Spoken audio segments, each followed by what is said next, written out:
Pernah kepikiran nggak sih, kenapa sebuah perang besar yang super tegang tiba-tiba bisa berhenti gitu aja?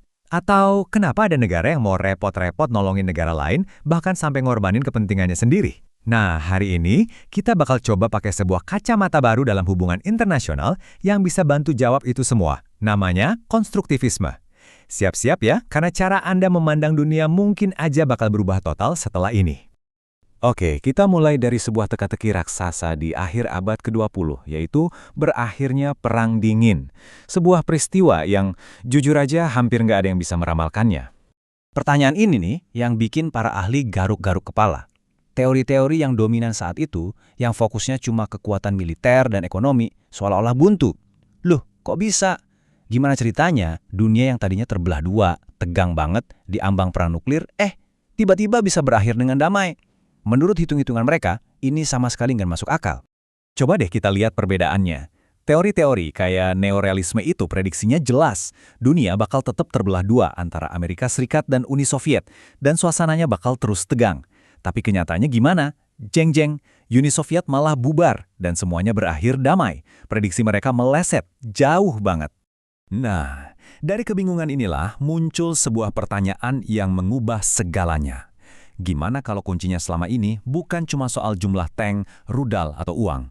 Gimana kalau kekuatan yang paling dahsyat itu justru sesuatu yang nggak kelihatan? Sesuatu seperti ide.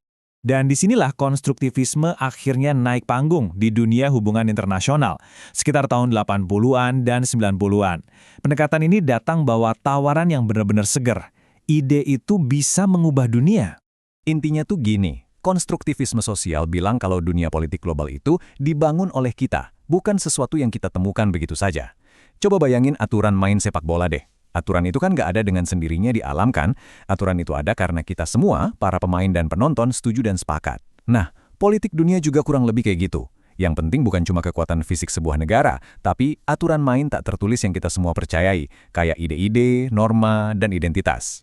Kutipan dari Alexander Wayne ini benar-benar jadi mantra utamanya. Anarki adalah apa yang negara ciptakan darinya. Maksudnya gini, kondisi di mana nggak ada polisi dunia itu sebenarnya netral. Kondisi itu bisa jadi ajang saling sikut yang brutal, tapi bisa juga jadi lingkungan bertetangga yang rukun. Semua itu tergantung dari gimana negara-negara memaknai kondisi tersebut. Keren kan? Biar lebih gampang, ini dia bedanya. Gunung atau lautan itu fakta kasar.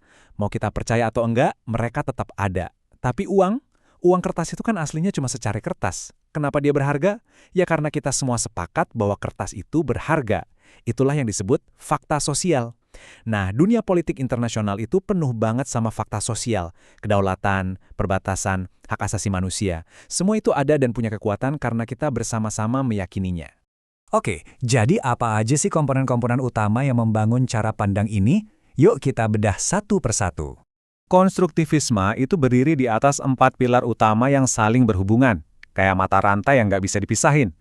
Semuanya berawal dari keyakinan bersama atau intersubjektivitas, yang kemudian ngebentuk identitas. Identitas ini lalu menentukan kepentingan sebuah negara, dan perilaku mereka akhirnya dipandu oleh norma-norma yang berlaku. Coba deh pikirin ini.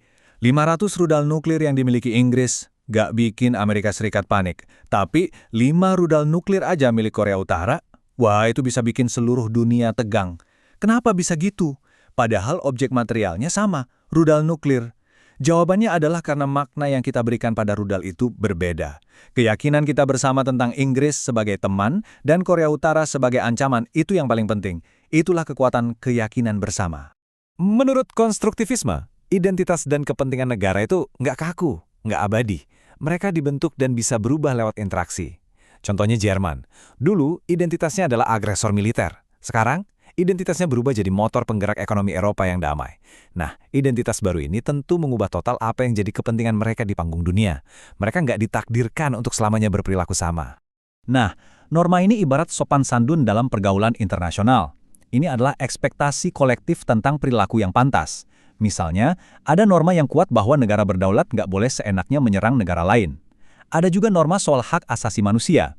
Ini adalah aturan main nggak tertulis yang memandu perilaku negara dan mendefinisikan apa yang dianggap wajar dan nggak wajar. Oke, teorinya udah cukup. Sekarang, bagian serunya. Ayo kita lihat gimana kacamata konstruktivis ini bisa bikin kita ngelihat isu-isu dunia nyata jadi lebih terang.